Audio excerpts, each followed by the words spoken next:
Hey everyone, welcome to the Freedom for All Inner Circle. I am Michael Wilson, founder of Processology. And today we are going to be talking about how to convert your leads into customers. And this is going to be broken up into a few parts. We're going to kind of be going back and forth a little bit here today. Let me first start off by welcoming new members to the Freedom for All Inner Circle. Again, I'm Michael Wilson, founder of Processology. If this is your first time looking at watching one of these trainings or videos on the Freedom for All Inner Circle, I recommend going back and looking at some of the previous videos. So we did one last week, which was a pretty good one. So I would definitely recommend checking that out. If I'm right, that was on July 12th.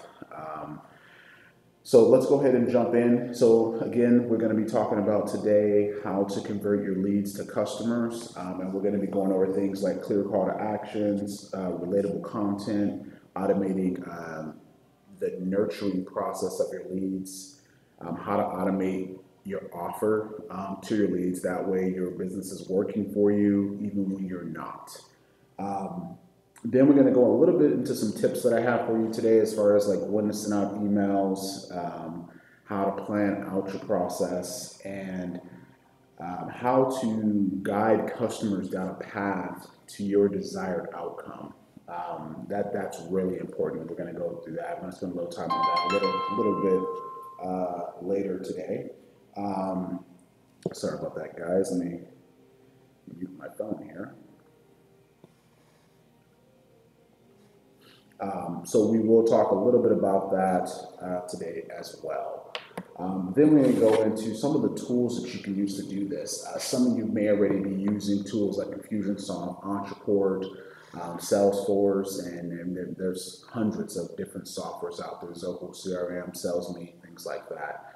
So we'll talk about a few tools that you can use to help automate that process, as well as go through a recap of what we covered today.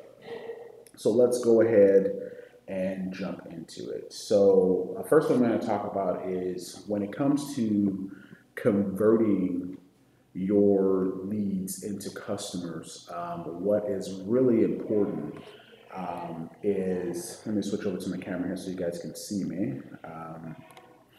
What is really important is that you have a clear call to action wherever your customers are engaging with you. So for example, if you have customers going to a landing page, you want them to fill out a form, or you want them to watch a video, or you're trying to collect an email, whatever that is you're trying to do, you want to make it as simple as possible for your visitors or leads to see that information. So for example, like one of the ways that we do it is we may have a video or some type of opt-in with a clear call to action. We have a form or a button to prompt a pop-up for a form that's really easy to find, usually somewhere above the fold at the top of the page. And then sometimes we will repeat that at the bottom of the page. And that's typically it. You're not going to really find too many other buttons on our landing pages unless you go to the footers or things like terms and privacy policy, but that is very out the way, not very prominent on the page, because you don't want to get into putting too many links that go to too many different places that pull customers away from your call to action, or pull leads away from your call to action. So with that being said, let's go and look at, I'm going to switch back over to, to the Processology formula. And what we'll talk about is, so attracting your leads, we talked a little bit about last week.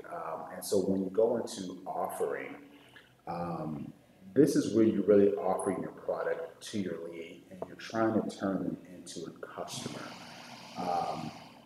So sorry guys, they're actually grinding a little bit of coffee beans in the background. So if you can hear that, I apologize for that.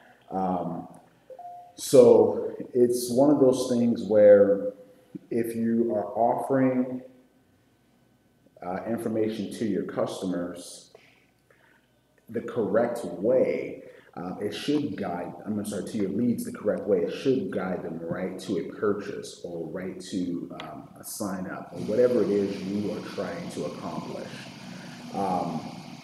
So let's go ahead and talk about a few examples of that. So I'm sure many of you have opted in to some sort of e-guide. If you are getting into automation, you may have seen signs of it all over the place, where emails that are coming out to you on a regular basis, which are being dripped on you, maybe educating you on something, but also putting in offer. A lot of times you see consultants and other types of other industries where they'll start to use like scare tactics, where, for example, buy now because you have until midnight to get this special offer, right? So they're trying to trigger the lead, or maybe their previous customer, whatever it is. They're trying to trigger them to take an action by midnight, and so they're giving them a special offer, or an offer that an irresistible offer, something of that sort, so that they can click on that link and buy by midnight. So that's a great way to do an offer, and especially if you're running some type of special that is a short-lived special.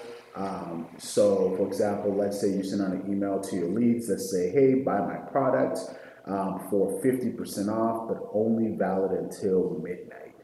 So take action now and don't wait, unless you lose out on a huge savings." So, however you want to word that, but definitely you want to try to put things in that get the customer to press the button to go to your landing page from that email, or if they're on a landing page, press the button to pop up your form, or whatever that may be. Um, so, in a little bit later, we'll go into the power behind automating a lot of this process. So we're going to talk a lot about that. So what happens when they click a button? What happens if they click a button in your email, but they don't actually buy anything? So you know they click the button, which means that your email, your offer email, was um, enough to get them to want to know more, right? So whether they're just curious or they actually are interested in what you said in your email, and then they get to your landing page and for some reason they didn't buy. Now, this can be for many reasons. Maybe, for example, they did not, maybe the message wasn't consistent. So maybe what was said in the email that got them to click wasn't conveyed very well, or continued to convey on your landing page. So one of the big things is, let's say, for example, you are selling a product to teach them something. Maybe it's a problem they have. Let's use an example. So in our situation here at Processology, we have a lot of clients that they have leads that fall behind, and because they can't follow up, or they're not following up, so they're just kind of falling through the cracks. And what happens is a lot of leads are time sensitive. So if you don't act within a certain time, they just fall off.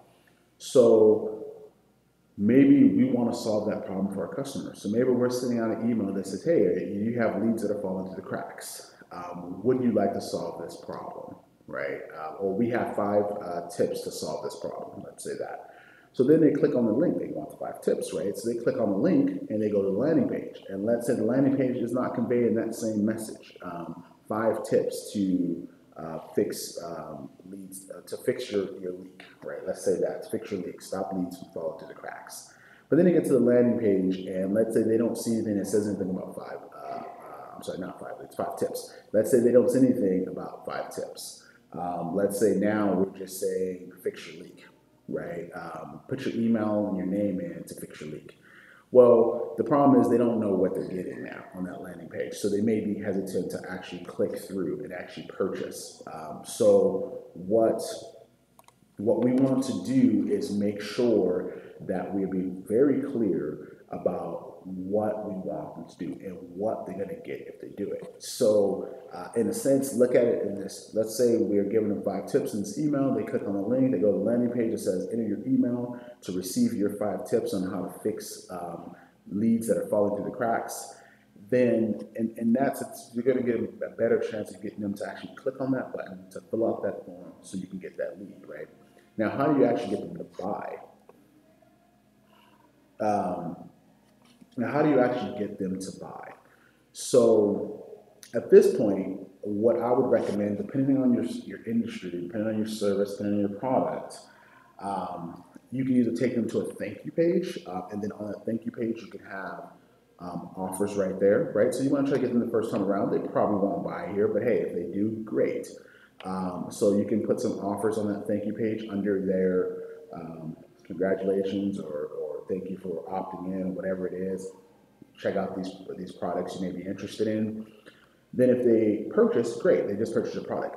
But let's say they don't purchase anything, right? So they just got your opt-in. Now what happens to that lead? How do you get that lead to turn into a customer, right? So what you're going to want to do is put them into some type of campaign now, right? So the way that we do it here at Processology is, and I talked a little bit about this in the last video, is we segment based off of our opt-ins and lead magnets and so on, because it is very important to us that you receive information that is relevant to your obstacle. So whatever obstacle you may be facing in your business, we want to make sure that we're sending you relevant information. So one of the ways that I'm going to say to do that you want to do, one of the ways to do this is maybe in your opt-in, you're going to ask them for their name and their email. That's very common, or just an email. Maybe on the next page or the thank you page, you ask them, what are they most interested in? Tell us a little bit more so we can send you more valuable information, like these 5 tips, for example. They click on the button, another form pops up. In this form, you may ask them, in our case, what's your #1 challenge or your #1 obstacle? And then based off that selection, that lets you segment that list. So now for example, like in our case, they have problems generating leads. They have problems with follow-up. They're overwhelmed with all the tasks they have to do in the day. Like we get to segment, and then we get to send you relevant help, tips, and things that can help you, product updates that might work for you, based off of that segmentation. So what this does for us is very powerful because in a sense of, let's say you're baking cakes. Let's say you have a cake business. I love using cake business, for example, for some reason, like my go-to. So let's say that you have a cake business, and let's say you have an opt-in, top 5 wedding cakes of the year, right? So if you're someone that is getting married, you're planning a wedding, you may want to see these top 5 cakes of the year. So you go ahead and put your email and your name in. Well, now what's important to me as a baker or a cake company that sells wedding cakes? It is important to me to know, one, when are you planning to get married? Is that going to be in the next 3 months, the next year, the next 2 years? 2 is maybe what flavors do you like? What style cake do you like? Maybe you want something that is more princess-like. I don't really know what wedding cakes like, wedding themes, but princess-like, more rustic, more 20th century type of wedding. Whatever your theme may be, I may want to segment in that way. So on the next page, or sometimes even on the same one, but I'm going to say get the email, get them their best 5 cakes. On the next page, maybe ask them a few more questions. And so that way you kind of have like a form that's layered. So on the next page, what you're going to ask them is, when is your wedding? And what style wedding are you planning? Now, based off of the what style wedding and the wedding date, that gives me some powerful information because, one, I know when they're getting married. So I know that I want to start offering cake tastings to them around a certain time. I know that I want to get very aggressive with that offering around a certain time, close to that date.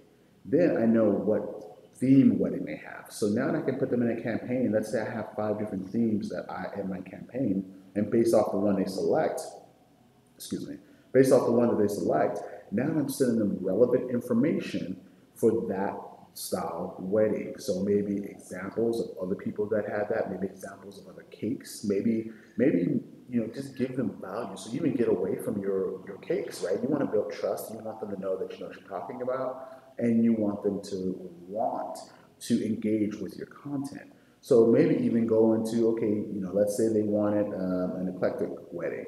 So maybe I'm going to start sending them examples of weddings that have that same theme, that same style. Maybe I'm going to send them some will be cakes, some will be decoration ideas, some will be just fun things that you can do, some will be tips. So I want to send them different information, which we'll get into a little bit later when we start talking more about nurturing your leads. And the goal for this is to, one, build trust, two, offer your product, and three, get them to start engaging with you. And then obviously the goal in this whole thing, right? So we start from our opt-in and we're going to go to our goal, right? Our outcome. What is it that we want them to do? So in this case, let's say we want them to book a cake tasting. That's our ultimate goal in this process, right? We want them to book this cake tasting because our ultimate goal is for them to buy a cake. But right now, our immediate goal is to get them to book a tasting, right? So once they book a tasting, we're pretty confident from there we can get them to go through. Now you can use some more automation behind that, even if they do the tasting but don't buy the cake. Now you can get a little bit more into some actual just blanket offers. Order your cake within the next 48 hours and save 25%, whatever that may be for your business, whatever you're comfortable with.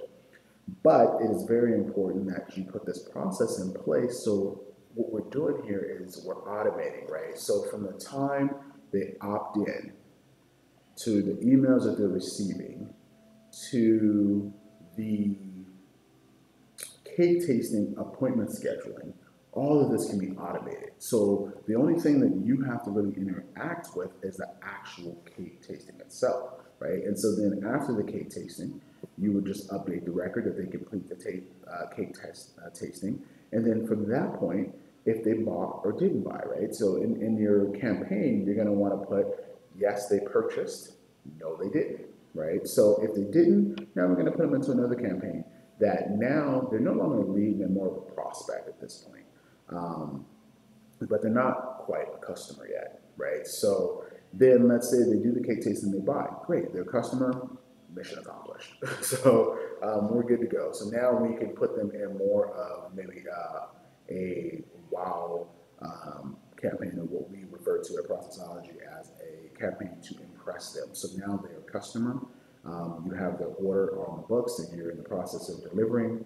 Maybe you want to wow them. So maybe you do something like, hey, we know your wedding's not until blank dates, but we wanted to send you a personal cake to enjoy for you and your soon-to-be spouse to enjoy.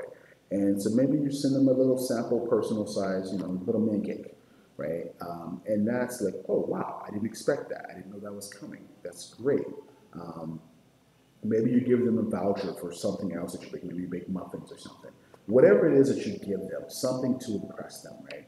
Because later down the line, when we start talking about the Processology formula, what you really want to look at is that after you impress, now we want them to lead. So we're going to wait to the wedding, in this case. They got their cake, the wedding's over, maybe 2 weeks, 3 weeks after, because we want to give them some time to go on their honeymoon and do their whole thing, right? So maybe 2 or 3 weeks after, we're going to ask them their mood. Hey, how was our service? How did you feel about it? Was it fantastic? Were you happy? Or were you sad? Right? And so based off of those answers, we're going to segment them again into a fantastic customer. Hey, can you give us a testimonial? Can we share this testimonial throughout our social media and other marketing efforts? Excuse me. If they're happy, then we may ask for what can we do to improve our service that way so that you are fantastic. If they're sad, then obviously you need to get on a call and figure out what went wrong and figure out a way to get them to at least happy at minimum. Now, why this is so important to impress and to find out their mood is because ultimately we want to get to stage 6 in the Processology formula, and that's asking them to refer us, right? So they have friends. Now, it is very common to see when one person gets married, people around them start to get engaged and so on.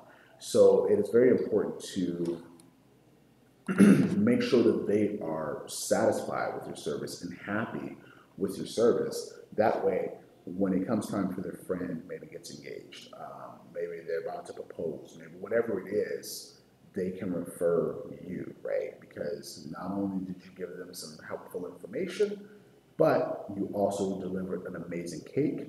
You also impressed them with a special gift, which was that personal sized cake. And you figured out their mood. So you know that they were fantastic. You know they were a happy customer.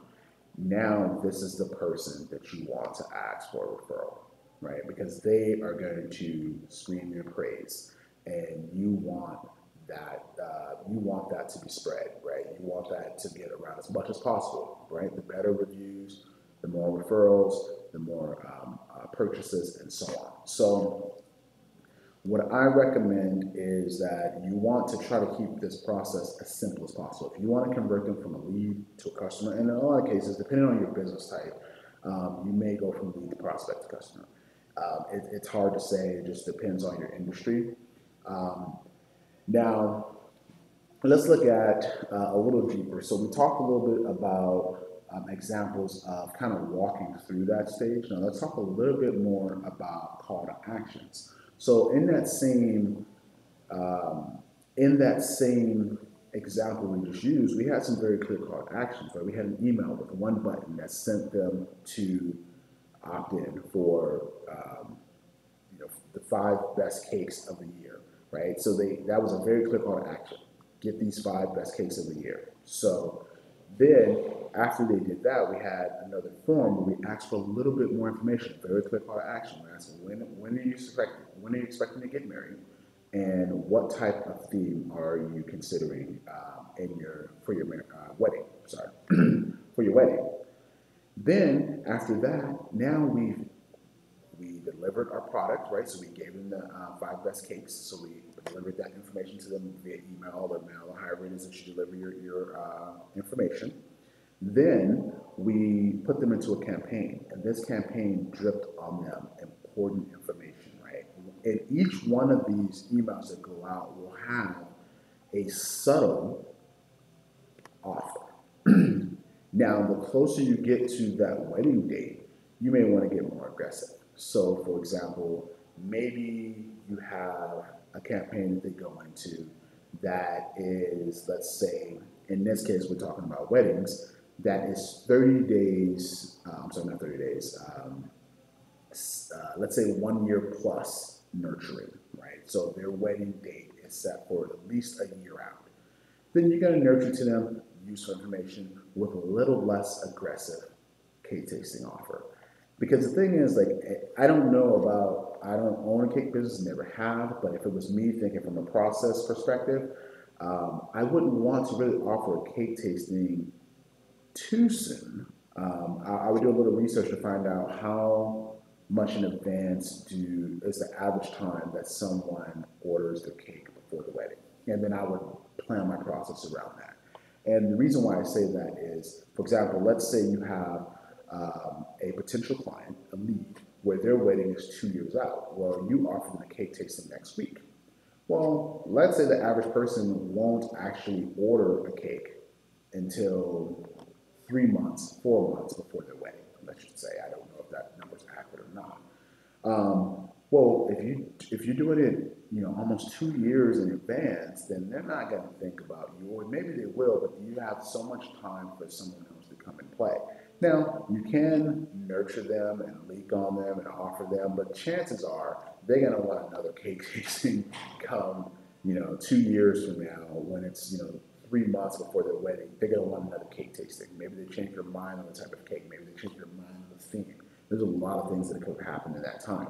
So if you're nurturing that far out, you may want to send an email. Hey, based off of our records, your wedding date is set for July 2019. And the theme you're going with is this. Is this information still accurate? Click here to update your information, right? This way you can continue to drip valuable content that is relevant to their particular need. Again, clear call to action, what we want them to do. Now, so you have a campaign that's nurturing for a year plus out. Now, let's say that you get to 6 months, right? Things are getting a little bit more aggressive, right? Because they're really getting into it. They're making moves. scheduling things, they're hiring people, they're doing all kinds of stuff. So at this point, maybe you're going to move them out of that year plus campaign and put them into a 6 month campaign, which has a more direct offer to become a customer. Now, let's say you get to the point of where you're 30 days in. I'm sorry, not 30 days, that you're 3 months in. You may want to move it from 6 months to a 3 month campaign. And your message is going to change. Like, hey, I see your wedding is right around the corner. Have you ordered your cake yet? You know, we specialize in last minute cake orders, whatever it may be, to get them to click and get them to purchase. Now, I personally would even go as far as the week of the wedding and say something of, hey, how's the wedding going? How's the wedding cake? Did everything go well? Do you need help? We specialize in last minute cake orders. Some of them, that's what, if you do that. And the reason why I say that is because sometimes things go wrong. Sometimes the cake didn't come out right, or it was held up, or it got canceled, or the company went out of business. Who knows why they didn't get their cake, right? But they may need your help last minute. So I would even go as far as that. Even if they don't go with you, maybe after their wedding day, you ask why. Hey, we noticed you didn't order a cake through us. You might give us a little feedback on why. And maybe you want to ask questions like, was it pricing?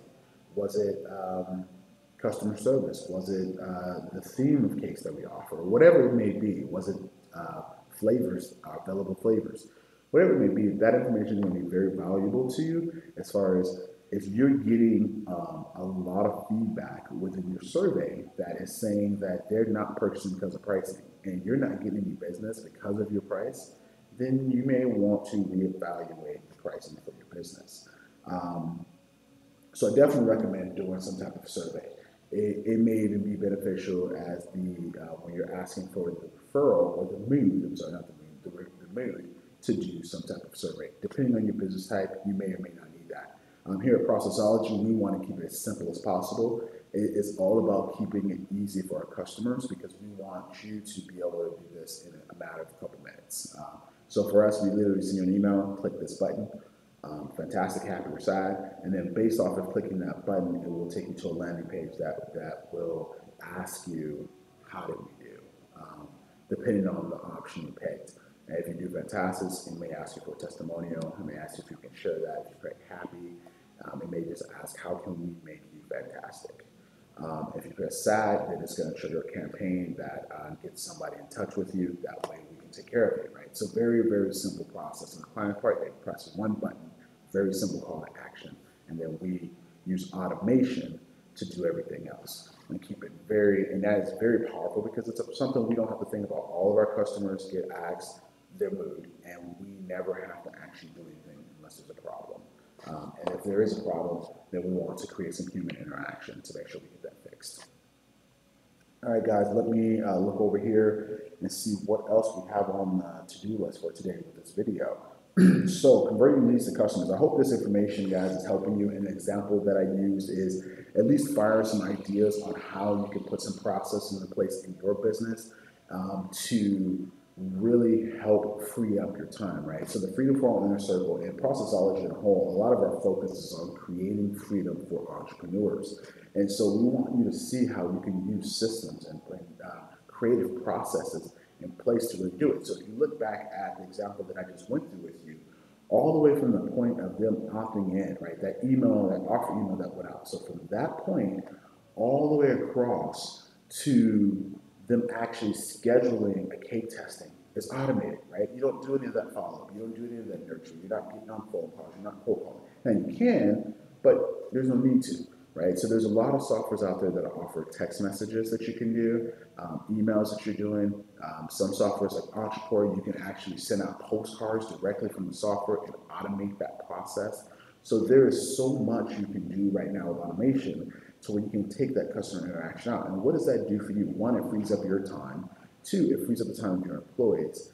And three, it is more efficient because every customer is going down the same path to your goal, right? So you have a goal. I know they're going to start here. My goal is to get here. There's no need to take them through all this, different stuff. We can walk them straight to your goal. And so as you see, all the way to that point of that cake tasting, it was automated, right? So then after we do the cake tasting, we're gonna trigger whatever information we feel is valuable for our customer. In this case, on my example, I'm gonna say that cake tasting was completed. They're interested in this flavor, and we updated their wedding date to this, right? So I'm gonna update it. I'm gonna do a little note taking. But when I update cake tasting completed, then I'm gonna wait maybe, I'm gonna say wait 24 hours. Did they purchase? No, they didn't purchase. Okay, put them into this campaign based on when their wedding date is, and then nurture them some more. If they did buy, great. Now we want to put them into an impress campaign and trigger that to send them that personal cake to make sure that that doesn't fall behind. So it is very important that you see all this is automated. The only thing you had to do in that process is the cake tasting, update the record after the cake tasting, right, which take you, what, 1 or 2 minutes? And then you're going to get a task or some type of fulfillment list to impress them with a personal cake. So when you impress them with that personal cake, and I would only just do the personal cake if they purchase. So after they purchase, you're giving them this personal cake. So you're not giving it to everyone. So you're giving them this personal cake. And then, so the only thing, again, you mark the record as tasting completed, you updated your notes, and then you will bake that cake eventually for the personal size cake. Then later down the line, you're going to bake the actual cake. So if you really look at this process, if you're someone that loves to bake cakes, you are able to still do what you love because we're taking a lot of the marketing out of it. So you're able to still continue to do the things that you love to do, which is bake cakes, right? So let's go and talk about relatable content. This is probably the most important, and I did hit on this a little bit, is when it comes to relatable content is that you have to make sure that your emails, your landing pages, anything that is going to your customer, whether it's a text message, you're making a phone call, whatever that may be, it just needs to be relatable.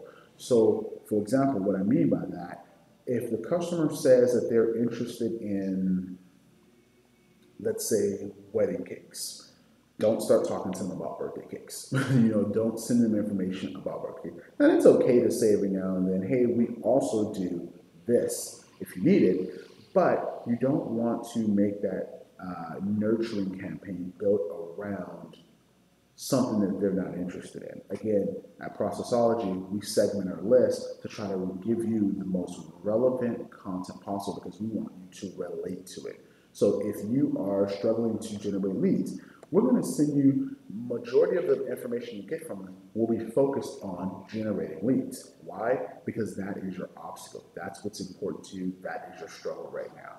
So you are more likely to engage with that content than you are with, let's say you're trying to generate leads, that's your struggle, but we're sending you information on implementing one of these softwares that we work with, and you don't understand how they correlate, how they go together, then we're not getting a message across to you. You're gonna see that, oh, that's not for me, and you're gonna move on, right? So we want to make it very clear that this information is for you and that it is relevant. It's something you're interested in. It's something you got to read to the bottom. I don't know if you guys like me. Lately, I've tried to read a lot of books. I got into Audible about 2 years ago. Love it. Listen to it when I'm driving and so on. But one of the things that I've learned is that if it's not something that I'm interested in, I will lose interest really fast. And I will definitely move on to the next book or to something else. Or what will happen is I'm watching this video or I'm reading this book or I'm watching a show or whatever may be on, whatever's going on, and it's not relevant to me. It doesn't. I don't relate to it. I'm not interested in it. And then what happens is my mind starts to take me to something that I'm more interested in. Right? It starts to take me off to thinking about processes, right? Which is something that I personally love. And so it starts to take me away from what the goal was. So it's very important to make sure that you keep it relatable and keep it on target. And so segmenting your list and contacts is very important to turn that lead into a customer because it's really important to get them engaging with you and get them to read your content, engage with the content. And the only way they're going to do that is if it is relatable to them. For example, you're not going to send, let's say in the case of you or someone that works with moms, pregnant moms, or soon-to-be moms, you're not going to send to a person that is not pregnant that is not soon to be a mom information about pregnancy necessarily. Sorry, guys, I'm hitting the buttons here. Information that is not, um, that is about pregnancy because it doesn't fit them. They don't relate to that. They're not pregnant. They're not trying to, become pregnant anytime soon. So sending them information about moms and becoming a mom is irrelevant. So most likely they're not going to engage with that content. So it's really about figuring out who your audience is and what they want, what they need, and then focusing on that and make sure the content is relatable and relevant to them and whatever their obstacle, concern, or need is at the time. So let's go ahead and looks like we're about 35 minutes into our meeting today. So let's go ahead and jump over into automating lead nurturing. We're going to go through this pretty quick because we did talk about this somewhat already. So let's go back over to our processology formula. So in our processology formula, we have our attract, right, where we're trying to get our lead. Then we have our offer. So between these two, there is let's just say an invisible step of nurturing, right? Because between each one of these steps, there's some type of nurturing. So to get them, once they opt in, to get them to actually buy your offer, you're gonna have to nurture. Like I said, this is sending them relevant content. Maybe you're sending phone calls, maybe you're sending text messages, maybe you're sending postcards, maybe you're emailing, whatever that may be, you are engaging with them. Maybe you are engaging with them at community events, depending on your business type. There's so many different ways that you can nurture and engage. It's very important because a lot of businesses focus a lot on the online industry and market when it comes to process development and automation. A lot of people refer to a portion of this as marketing sales automation, right? So the difference between processology and a lot of those companies where you see marketing automation is that we're talking about your entire process. So a business has multiple processes that work together to create one big overall process. And that big overall process is designed to do what, right? And most businesses, they don't know. But when you work with processology, it is designed to realize your big dream of your successful business, a successful business, your desired lifestyle, and freedom, right? So we don't want to sacrifice our freedom in order to get a successful business and our desired lifestyle. So it is very important that that big process, that overall process, is designed with that outcome in mind of that successful business, that desirable lifestyle, without sacrificing freedom.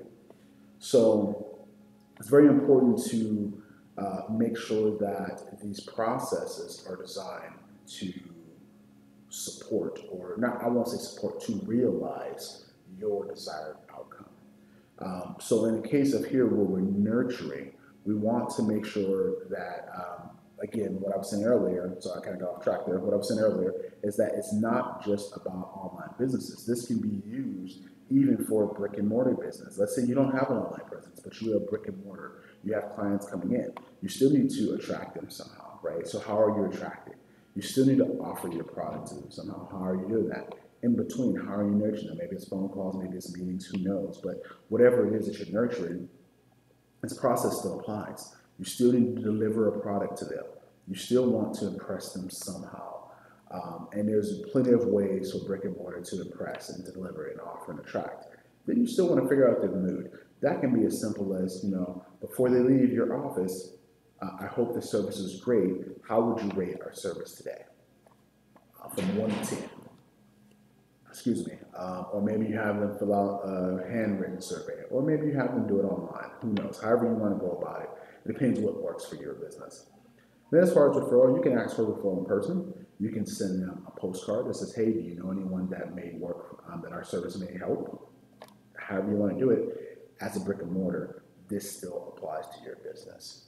So let's jump back into this nurturing campaign. So when it comes to nurturing, keep in mind you want to drip valuable, relatable, relevant content. That is very important, right?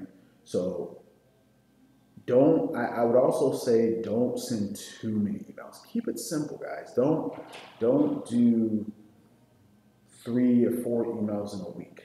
I don't think, depending on your industry now, some industries maybe that will work for, but most that will probably bug your client, irritate them, and that will probably give you the opposite result of what you're trying to get.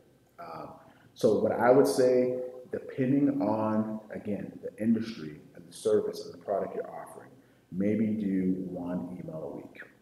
Um, and engage in other ways if you want to reach out to them through social media. So maybe in your emails, you want to say, hey, P.S., follow us on Facebook, follow us on Instagram, follow us on YouTube, whatever it is that you do, in order to engage with them in other ways, right? So now, when I say don't engage too much, I'm saying don't engage too much with one media. So maybe you want to send them an email this week, and maybe you want to send them a postcard or a text message, or maybe you want to show them a Facebook ad, or a post, whatever it may be. You want to use different media. And if you do this once a week per media, let's just say, let's go ahead and do that rule per media to make it simple. And you do this over time, that's going to build trust. And especially, again, the biggest mistake you can make is always making it about you and your offer. Don't always make it about you and your offer. Sometimes might not even want to offer anything in your email, right? I do believe in having a clear call to action in every email, as long as it's subtle. But send them relevant information. For example, a lot of our emails try to get you to, depending on what stage you're in, get you to do the free-for-all inner circle, to join this inner circle. Some of them are a shot around trying to get you to book a discovery call, so we can talk to you about our products and what we can do for you. We believe that we can help many business owners that are out there, different industries. It doesn't really matter. The processology formula is still the same, and it still applies to your business one way or the other. So we do leak that in our emails, very subtle. So it's very important, yes, offer, but you don't always have to offer. Sometimes it can just be informational. It can just be about building trust. You want to become their number one choice when it comes to your service or product. And the way you do that is building trust.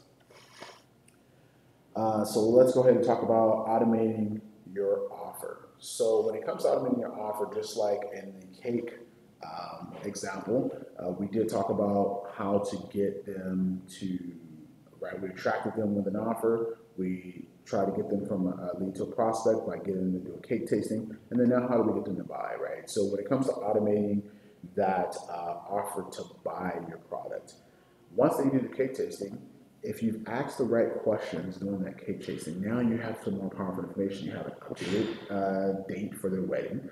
You have, the taste of the cake they want. So now you can really dig in and say, hey, I'm so happy you tried the blank cake, right? So let's go ahead and say, I'm so happy you tried the banana cake, or carrot cake. That's what I was thinking. I've never actually had banana cake. So I'm so happy that you tried the carrot cake and loved it. This is what I recommend the next step is. Let's put a plan together so we can make sure that this cake shows up the way you want and on time. Click here to talk with a consultant about placing your order, right? And so we're going to send them these emails, but at the same time, we're still going to continue to nurture them and send them things that's relevant. So maybe you offer 10 different types of cakes, right? So 10 different flavors. So maybe now you want to send them information that's about carrot cake, or information that says individuals that liked carrot cake also liked this type of cake. Maybe you want to say, here's 5 examples of carrot cakes. Here are the designs we've done in the past of carrot cake. Whatever that may be, what's your call to action? Again, the closer you get to the wedding date, the more aggressive you want to get with your offer. So you may be a week out of the wedding, and maybe you don't give any useful information, and it's just a straight email. Hey, your wedding's a week away. Not sure if you've ordered your cake now, but if you haven't, place your order now so we can get your cake to you on time. right? If there's someone that's still in the place that order for the cake a week ahead of time and you're sending this email to them, chances are a lot of your competitors aren't doing this type of stuff. They're not marketing like this. They're not automating like this, right? Because the beauty of all of this is that all this is happening while what? You're baking cakes, right? You're doing what you love to do. The reason you started your business, the reason you got into this, you're doing it. So this is the power behind automation. It's working even when you're not able to do it. It's working when you're doing what you love. It's not, it doesn't pull away. So a lot of times as entrepreneurs, when we start a business, it starts to pull us away. And what's pulling us away is not necessarily the thing that we love doing, but the day-to-day tasks are pulling us away. Following up with clients, sitting in meetings all day, doing all this stuff that is meant to run the business, but not actually able to do the thing that you love. Now, don't get me wrong. In some businesses, maybe you want to pull away from baking the case and focus more on the business. But even then, you want to be more creative. How can we grow this business? How can we scale? You want to more important things, not things like sending an email to my customers today, not things like, let me make sure I got to remember to call this customer. I got to remember to make this offer to this customer. You don't want to think about that kind of thing. That stuff can be automated. You can focus on where's my next location going to be. Looking at the stats, how many leads are we getting? And this is stuff that you can do with automation as well. Get these reports emailed to you automatically. How many cake tastings are we doing? What's our conversion rate on those cake tastings, right? What's our conversion rate? How many people that are coming to this particular lead magnet or opt-in that's actually purchasing? How many of them are actually booking cake tastings? Out of everyone that took our survey, what are they saying is the number one reason they didn't buy? These are things you want to be focusing on, and you want to be putting solutions in place, whether that's automating that solution or making adjustments to your process. The other thing is if you need to walk away for a week and go to Hawaii or Tahiti or wherever it is that you want to go on vacation, you can do that because your business is still running. The automation is still running. It's still selling. It's still offering cake tastings. It's still doing everything that you want to do. So really, really important, guys. So that's how you would automate your business, right? That's how you would automate turning that lead into a customer by putting the right sequences in place and putting the right emails and text messages and everything to make it as easy as possible for you and your customer. So the thing that I always say, make it easy for your customer first, then figure out how to make it easy for you without making it any harder for your customer, right? So make it easy for them because whether we want to believe it or not, we're all lazy people. We don't want to do it if we don't have to. And if it gets too tough, we're not going to do it. And especially if it's asking us for personal information like opting in or wedding dates and all this kind of stuff. If you make it too complicated, we're not going to do it. That's why most opt-ins are a 1 to 2 step form. It is a name and email or an email. And then they ask for information throughout the nurturing process. Because if you ask for too much up front, you may not get it. Now, in something like a cake tasting, you might get away with asking what type of cakes are you looking for. You might get away with that on the first step. So, but going too much in detail will scare them away, and you risk not getting the lead. You at least want to get the lead because the lead gives you opportunity to nurture, gives you opportunity to turn them into a customer. Now let's talk about some of the tips. So a couple of tips that I have for you guys is you can do a little bit more research on this, and based off the research I've done, sending your emails about 10 a.m. is one of the best times to send your emails. There's a lot of research out there about this type of stuff, but 10 a.m. You don't want to send when people first get into the office. You don't want to send when people are first waking up. And you don't want to send it too late when they're taking, after work when they have all the responsibilities of home and life to take care of. So you got to understand, most people aren't doing what you're here doing, automating your business and putting a clear process in place. So most people are stressed out, overworked, and overwhelmed. So they don't have time to read emails all the time. Like, I don't know if you guys are like me, but I have an email where I don't read most of the stuff that goes in there because it's just so much stuff that's going through that. Then I have an email, like my work email, where I read every email. But I'm very, very, very, very picky on what I opt into on that email. So the next thing is going to be keeping it as simple as possible. We just talked about this a couple of minutes ago. Keep it simple. Keep it to the stage of to the point where it is simple for your customers. Then we'll focus on making it simple for you. And the way you're going to do that is through your automation and having the right processes in place and having the right tools and resources. Then look at how do you make this simple for your employees? How do you make this simple to get reporting on? How do you like keep everything simple? Keep the campaign simple. When you sell a campaign, you don't have to do 50 follow-up emails because chances are if they didn't buy within 5 emails, they're probably not. So I'm not saying don't engage with them, but at that point, moving to a nurturing campaign is not as aggressive. Still keep you up front, still keep your mind, still keep you on your mind, but you're not nagging them. And so I think it just depends on on the industry, on the products. And this is why our discovery calls are so important because we get to really know your industry, your business, what your big dream is. And so we can help you come up with a game plan to get there. So let's talk about some of the tools there, guys, that you can use. So we personally use Ontraport. We're a huge fan of Ontraport. It has a lot of the tools that you need to run and automate your business, to run an automated business, let's say, in one system, right? So if you are trying to build landing pages, if you're trying to have somebody keep contact information, if you are looking for a way to send text message to clients, or Ontraport is one of the only ones that I know of that has the postcard integration. So no matter what you're trying to do, purchase forms, order forms, whatever it is you want to do, you can do it all within Ontraport. So Ontraport is an amazing, powerful tool, again, that we personally use here at Processology. Infusionsoft. Infusionsoft is also another amazing tool. We actually used to use Infusionsoft. Our choices for leaving were just more so that we like the statistics that you get on your campaigns with Ontraport, which is why we left Infusionsoft. But for some businesses, Infusionsoft is the way to go, especially if you're a business that needs to be HIPAA compliant. That is one huge plus for some of our clients. We set them up on Infusionsoft because you can enable HIPAA compliance. So that is very powerful. Infusionsoft has a lot of the same things as Ontraport as far as you have your CRM side, you have your campaigns, marketing automation side, as well as building your landing pages, email templates, and so on. So very powerful tool. Now, if you're a business that doesn't need a lot of automation, you just want a way to clean up your day-to-day tasks, track information, maybe you're on the go, you need mobile apps and all that kind of stuff. Some nice CRMs that I would recommend is Zoho CRM, SalesMade. There's a lot of tools, and I would recommend giving us a call if you're interested in these to learn more about them, because we can help you get set up on some of these tools, as well as explain to you if they're a good fit for your business or not. We can do that through a discovery call, so I definitely recommend reaching out if that is something that you're interested in.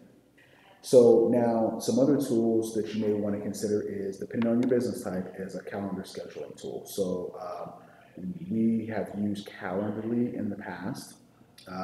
Currently, we're using Acuity, Acuity scheduling, which we love. The guy has a lot of flexibility. Calendly or Acuity are both very great options.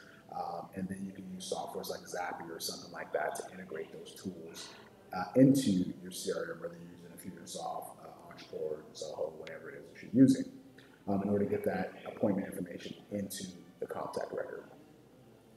Another one that we use is Zoom. So for meetings and discovery calls and different things, we will use something like Zoom. Zoom is very powerful, very nice. You can meet with one person. You can meet with, I want to say it's up to 100. I'm not sure if you can go above that or not. Typically, when we're using Zoom, we're meeting with anywhere from 1 to 5 people. Sometimes a little bit more, depending on the size of the team that we're working with. So guys, that's about it for this call. I do want to go a little bit over a recap just to kind of refresh some of the stuff that we did talk about in the beginning. Really quick, what I want to say is the Freedom for All Inner Circle is a fairly new inner circle that we put together. So we're going to be building value twice a month at 10 a.m., typically on Thursdays. And so it is really important that, you know, this information is valuable for you. And so we want your feedback, and we want to know, you know, if there's something you would change. Maybe it's video quality. Maybe it's, maybe I'm moving too fast in the videos. Maybe you want more information. Maybe you don't feel they're valuable. whatever it is. Maybe you feel they're amazing. We want to hear that too. Maybe it sparked an idea for you. We want to know about this stuff. So give us your feedback. We would love to hear your input on how being part of the Freedom for All Inner Circle is helping your business, and what ideas is it striking for you and your team. Where you're able to automate something based off the information you're learning here. And we will get into more videos later down the line where we're actually walking you through different softwares. The thing about the Freedom for All Inner Circle is it's not necessarily designed to focus on one software, which is why we don't do a lot of that, and we won't do a lot of it because, for example, I want to give you information that works for you no matter what software you're on. If you're on Infusionsoft, Entreport, if you're on Salesforce, whatever it is you're using, HubSpot, who knows? Whatever it is, I want this information to be relevant. So a lot of these softwares will allow you to do a lot of the stuff that we talk about in creating freedom.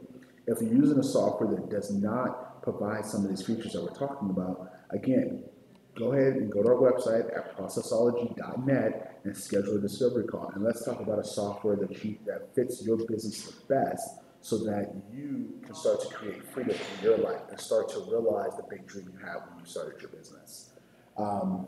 So recap, so we talked a little bit about call to actions, right? Clear call to actions on your emails, your landing pages, your text messages, your phone calls, your postcards, whatever it is, clear call to action. Relatable content. Make sure that you keep your content very relatable. Your customers need to be able to relate with you. They need to be able to understand what it is that you're doing, what it is that you're offering, how you're going to actually help them, and give them, even inspire them with some examples of what that outcome looks like. Automate your leads, right? So putting the right systems and tools in place and the right resources in place in order to automate that process so that you can continue to live the desired lifestyle that you want, or so that you can live the desired lifestyle that you want, not continue, so that you can. Again, automate your offering, right? So that way you're selling even when you're asleep. You're selling even when you're on vacation. You're selling even when you're doing what you love to do, in this example, baking cakes. Again, with tips, you want to send your emails around 10 a.m. Keep it simple as possible. And you want to, I'm sorry, I'm just going back to my recap here. You want to definitely make sure that you try to keep it very direct with customers. What is it you want them to do? So if possible, send directly to your desired action. So if it's possible, send them right to your action, right? So for example, if you have an email, let's say that you are talking about carrot cake. Don't send them to a page that talks about all different types of cake. Send them to a page that's about carrot cake, right? Keep it direct. What it is that you want them to do. What is that action? You want them to order a carrot cake. Hey, place your order for your carrot cake today, right? Keep it direct. Tools we talk about: Infusionsoft, Entreport, Zoho CRM, Salesforce, HubSpot. All these are wonderful tools. Again, which one's best for you? That we can discover through Discovery Call, or you can go to those tools directly and learn from each one of them as well.